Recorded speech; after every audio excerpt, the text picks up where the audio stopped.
popping sideways like an angry brine shrimp. Look, this one's ours.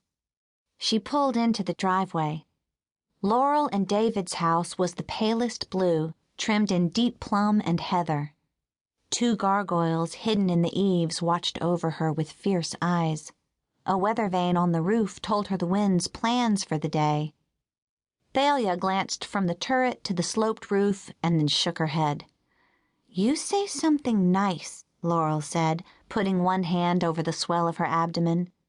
She was 4 months gone, and Shelby was so little, Laurel could only feel her fierce spins from the inside. "Okay," Thalia said, with the O stretched long as if to buy her thinking time. Then she lifted her chin, manufacturing a June Cleaver smile. "It looks clean, like they don't even let dogs pee here." Laurel laughed. "I think that's in our charter." She started to get out, but Thalia put one hand on her arm, stopping her. "Seriously, this is what you want? This house, this husband, a baby at 19. Laurel nodded, and Thalia let her go. But Laurel heard her mutter under her breath, "It's like you're living inside a lobotomy." "Oh, stop it," Laurel said. "That doesn't even make sense." "Sure it does," Thalia said. "Lots of things live in holes. This place is a hole where your brains used to be." Thalia never grew to like Victorianna any better, but then she also said Laurel's quilts, with all their jarring elements secreted or undercut, were too pretty to be considered art. Real art, Thalia said, went for the jugular.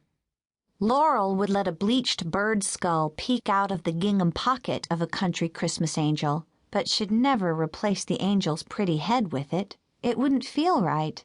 Laurel saw her quilts complete in her mind's eye, and she knew every piece, innocent, macabre, or neutral as beige velvet, must be subject to the larger pattern.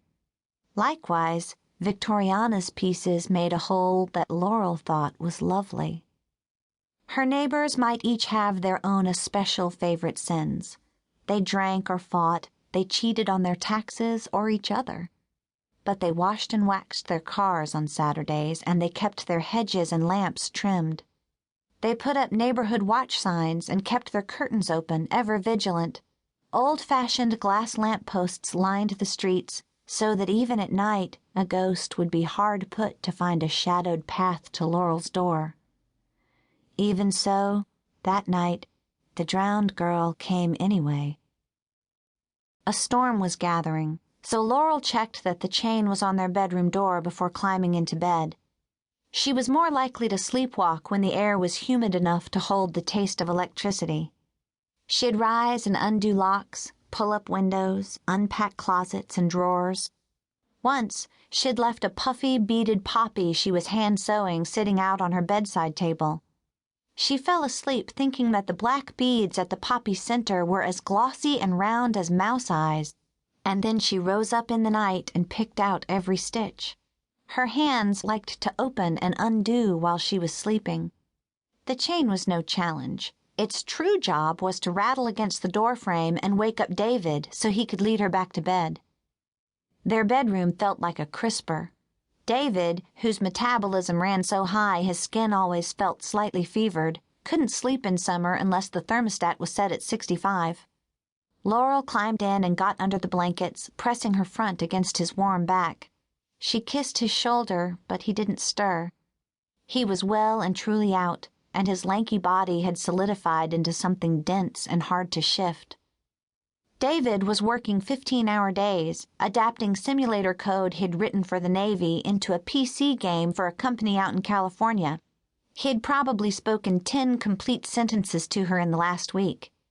All the pieces of him that she thought of as her husband had moved down to live in his brainstem, while coding took his higher functions. In another week or two, when the math was done, he'd come up from his office in the basement, rubbing his eyes as if he'd awakened from a long sleep. He'd sit on the floor and lean against her shins, dropping his head back into her lap to look up at her with the same narrow, total focus he'd devoted to his code strings. What's been happening in the real world?